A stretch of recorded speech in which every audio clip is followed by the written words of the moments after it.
Hello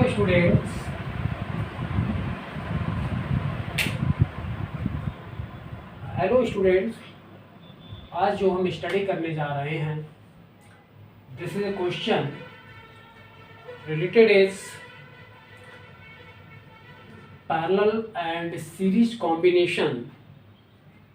parallel series combination का जो हमने डेरिवेशन किया था उससे रिलेटेड एक क्वेश्चन है।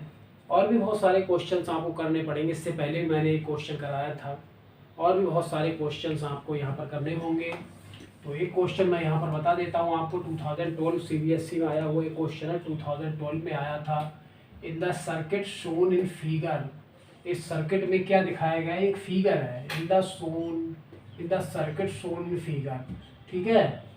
दिए हुए फिगर में एक सर्किट है, R1 = 4, जिसका R1 रेजिस्टेंस कितना है 4, R2 = R3, R2 और R3 दोनों कितने 15 ओम है, एंड R4 30 ओम है, ठीक है। एंड V = 10 वोल्ट, और कितने वोल्ट का बैटरी लगा हुआ है 10 वोल्ट का। Okay, work out the equivalent resistance of the circuit. तो पहला सबसे पहले हमें क्या कैलकुलेट करना है, equivalent resistance of the circuit, मतलब सर्किट का टोटल रेजिस्टेंस हमें कैलकुलेट करना है। And the current in each resistor, और हर रजिस्टर में फ्लो होने वाला हमें क्या निकालना है, करंट कैलकुलेट करना है, ठीक है ना। तो देखिए स्टार्ट करते हैं। अब यहाँ पर देखिए, this is positive and this is negative. यहाँ से I1 करंट चलेगा जो R1 के थ्रू होता हुआ कहाँ पहुँचेगा, ए पर। ये करंट देखिए यहाँ से I1 चला, R1 से फ्लो होता हुआ ए पर पहुंचा, और ए पर कितने पार्ट में डिवाइड हो जाएगा। Resistance for R2, resistance for R2 it is I2, resistance for R4 it is I4, resistance for R3 it is I3, resistance for current for R2 it is I2, current for R4 it is I4, current for R3 it is I3। Clear हो गया होगा। R2 में flow होने वाला current I2, I4 में R4 में I4, और R3 में I3 करंट फ्लो हो रहा है। और यहाँ पर देखिए अलग अलग करंट है, ठीक है, करंट अलग अलग है, लेकिन पॉइंट A और B के बीच जो इलेक्ट्रिक पोटेंशियल डिफरेंस होगा वो सेम होगा। वाई इस और इस पॉइंट के बीच क्या लगा हुआ होगा, एक इलेक्ट्रिक पोटेंशियल डिफरेंस होगा। पॉइंट A और पॉइंट B के बीच यहाँ पर, इसे हमने क्या मान लेंगे, हमने मान लिया V' इलेक्ट्रिक पोटेंशियल डिफरेंस है R2, R4, R3 के अक्रॉस लगा हुआ, ठीक है। तो इनका पैरेलल कॉम्बिनेशन हम निकाल लेते हैं। ओके, तो देखिए सॉल्यूशन। सबसे पहले इक्विवेलेंट रेजिस्टेंस, तो सबसे पहले इनका हम पैरेलल कॉम्बिनेशन निकाल लेते हैं, क्योंकि करंट यहाँ पर डिवाइड हो रहा है, और वोल्टेज क्या है V' है, जो R1, जो R2, R4 और R3 के लिए V' ही रहेगा, क्योंकि पैरेलल में करंट वोल्टेज कभी डिवाइड नहीं होता है, ठीक है। तो सबसे पहले देखिए इसका पैरेलल कॉम्बिनेशन, तो 1/R = 1/R' =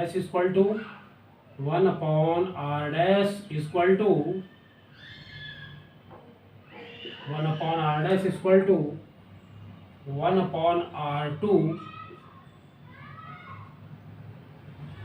plus 1/R3 plus 1/R4, जो कि हमारे वैल्यूज दे रखे हैं। 1/R' = 1/R2 का वैल्यू कितना, what is the value of 1/R2, it is 15, plus value of R3 it is also 15,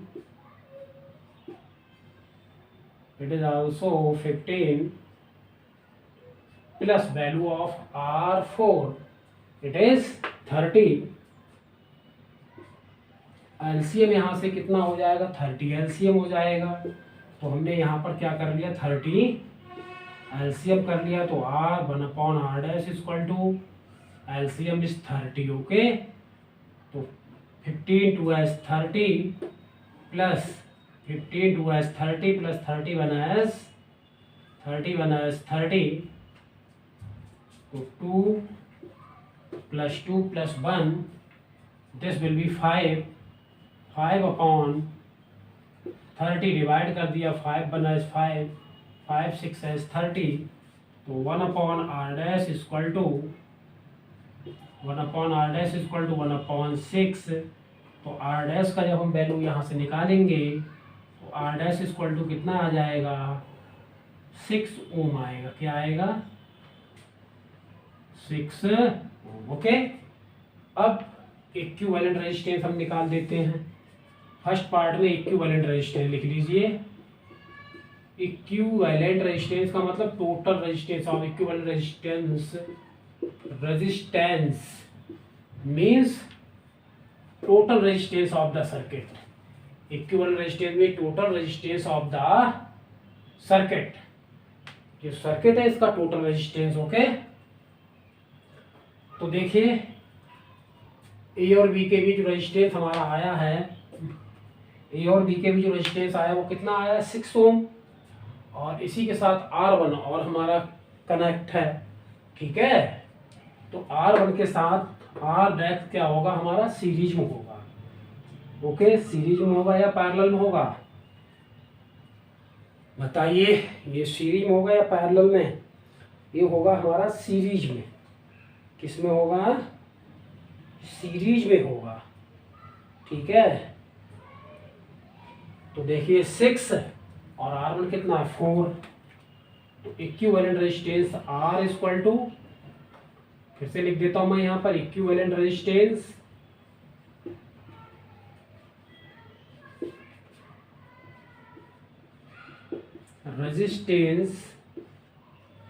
of the circuit, equivalent resistance of the circuit R equal to R dash और plus R1, क्योंकि ए और B का हमारा निकल कितना आया है, 6 ओम। और उसी के साथ R1 कनेक्ट, तो किस में होगा, सीरीज में, ठीक है। कैसे होगा, क्योंकि भाई यहाँ तक I1 current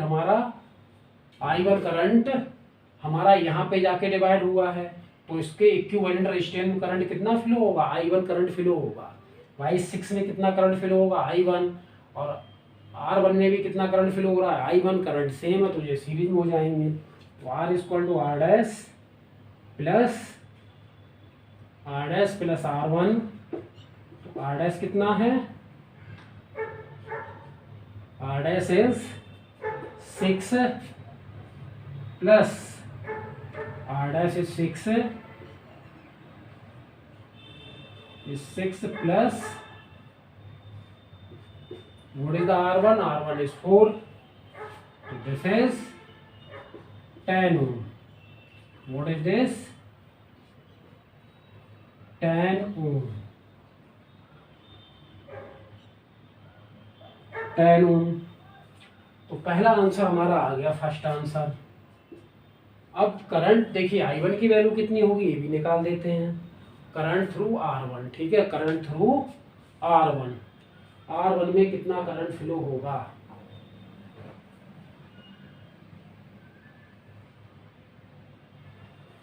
current in R1, current flows through R1। Second part इसको चाहे तो लिख लें आप, करंट फ्लोज थ्रू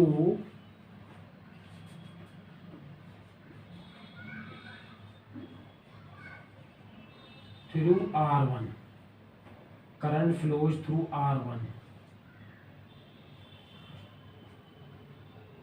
R1 में कितना करंट फ्लो होगा, तो R1 में कितना करंट है, I1 करंट फ्लो हो रहा है, वोल्टेज कितना है V, तो यहां पर लगा दीजिए वाई ओम्स लॉ।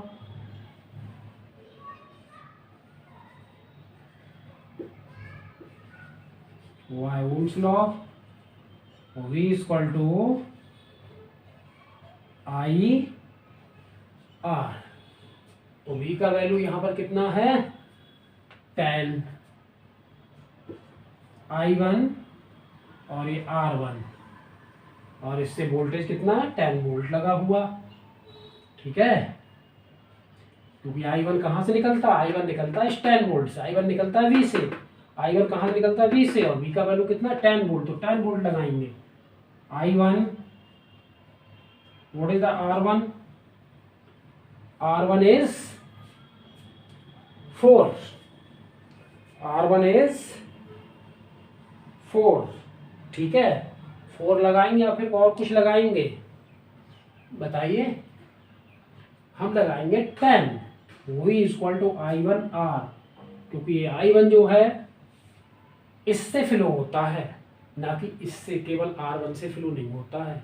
I1 जो है टोटल 10 से फ्लो हो रहा है, ठीक है, यहाँ से चलेगा तो टोटल किससे फ्लो हो रहा है, 10 से फ्लो हो रहा है।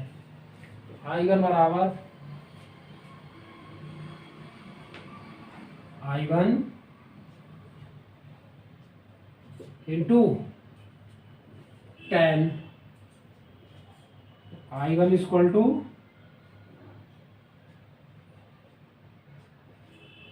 10/10, 10 से 10 को डिवाइड, कितना आ गया 1, I1 इक्वल टू 1 एम्पियर। तो R1 में जो फ्लो हो रहा है वो कितना फ्लो हो रहा है 1 एम्पियर। I1 इक्वल टू, क्योंकि 1 एम्पियर का करंट है वो इक्विवेलेंट सर्किट से फ्लो होगा, पूरे इक्विवेलेंट रेजिस्टेंस से, पूरे सर्किट रेजिस्टेंस से फ्लो होगा। और पूरे सर्किट का रेजिस्टेंस कितना आ रहा है, पूरे सर्किट रेजिस्टेंस कितना है बताइए भाई, पूरे सर्किट रेजिस्टेंस है 10, तो I1 equal to V equal to I1R, V का वैल्यू 10, I और R इक्वल टू 10, I1 का यहाँ से वैल्यू निकालेंगे 10/10। अब देखते हैं R1 में आ गया 1 और I1 किस में आ गया, R1 के थ्रू जा रहा है, तो देखिए, तो this is the I1, this is I1। अब R2 में कितना फ्लो हो रहा है, अब हम इसके बीच भाई AB जो निकाला है ना, AB का इक्विवेलेंट रेजिस्टेंस कितना है 6, तो AB के बीच पहले हम पोटेंशियल डिफरेंस निकाल लेते हैं, ठीक है, मतलब वोल्टेज निकाल लेते हैं AB के बीच, तभी हमें पता लग जाएगा voltage across AB, potential difference, potential difference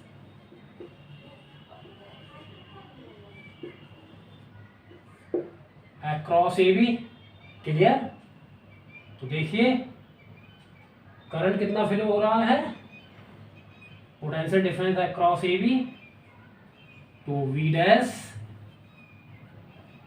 dash equal to कितना करंट जा रहा है इसमें, यहाँ पर I1 करंट डिवाइड हो गया यहाँ पर, तो I1 into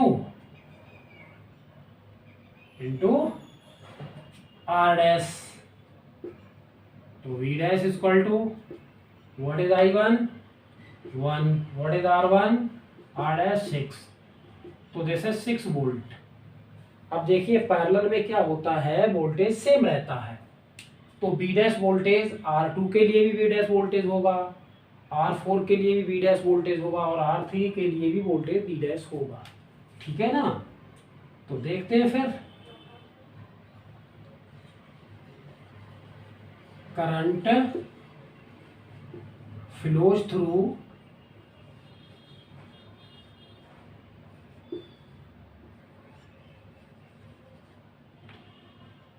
R2,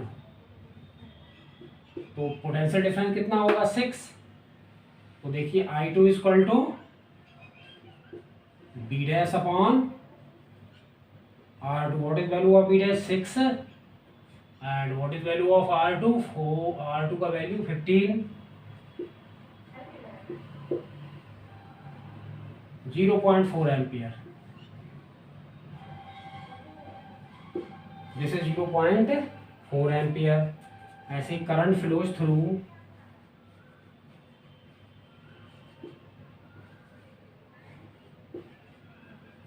current flows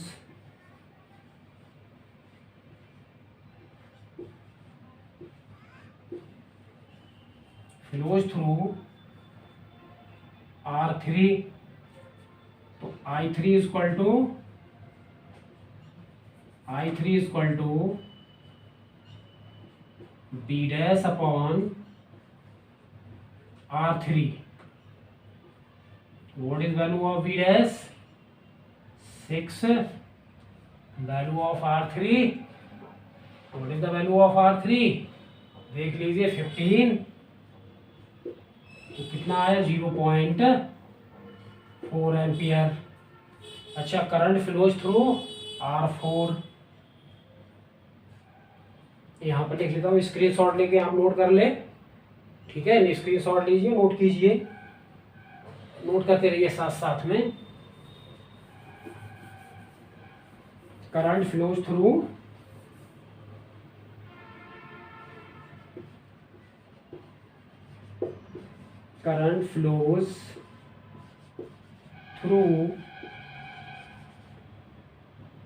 R4. तो R4 के अक्रॉस हमारा वोल्टेज कितना हो जाएगा, बता सकता है कोई? R4 के अक्रॉस वोल्टेज तो भाई यही रहेगा, क्योंकि ये तीनों क्या होगा पैरेलल में. चाहे तो हम ऐसे भी दिखा सकते हैं इसे. ये आपका B डैश हो गया, this is the B dash. ठीक है ना. और ये इस तरह से भी लिख सकते हैं हम.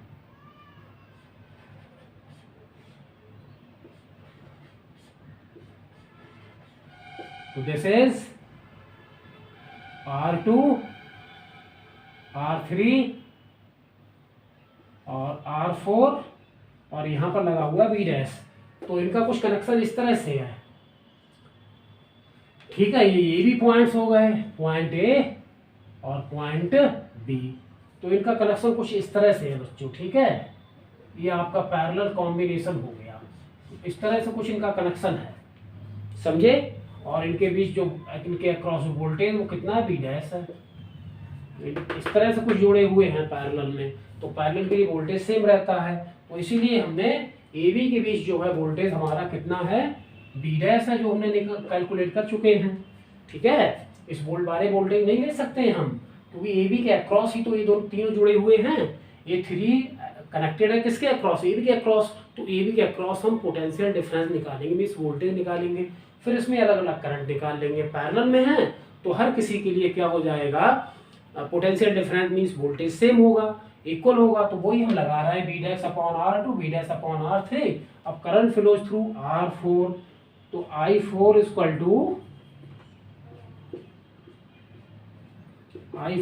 To B dash upon R4. What is the B dash? B dash वही आपका 6. What is the value of R4? 30. तो this is 0.2 एम्पियर. 0.2 एम्पियर. तो लिख लीजिए यहाँ पर फाइनल आंसर. ठीक है. Now I1 is 1 ampere. I1 is 1 ampere. I2 is, what is the I2 is 0.4 ampere, comma I3 is, what is the value of I3? बताइए भाई, यहाँ से देख के लिख लो I3 का value 0.4 ampere. And what is the value of R4? What is the value of I4? Sorry, I4, it is 0.2 ampere. तो ये हमारे सबके सब फाइनल आंसर हो गया. एक आंसर ये हो गया हमारा फाइनल. और पहले वाले पार्ट में इक्विवेलेंट रेजिस्टेंस R का एक आंसर हो गया. तो इस क्वेश्चन में, इसमें सेम क्वेश्चन में 2 पॉइंट्स पूछेगा. एक इक्विवेलेंट रेजिस्टेंस सर्किट का, दूसरा current flows through each resistor. Clear. तो इस तरह के बहुत सारे क्वेश्चन जो आपकी NCERT की बुक में दिए हुए हैं, इनको आप सॉल्व कर लें. अगर कहीं पर आपको कोई दिक्कत है तो पर्सनल नंबर पे पूछें, व्हाट्सअप करें. ठीक है. Thank you.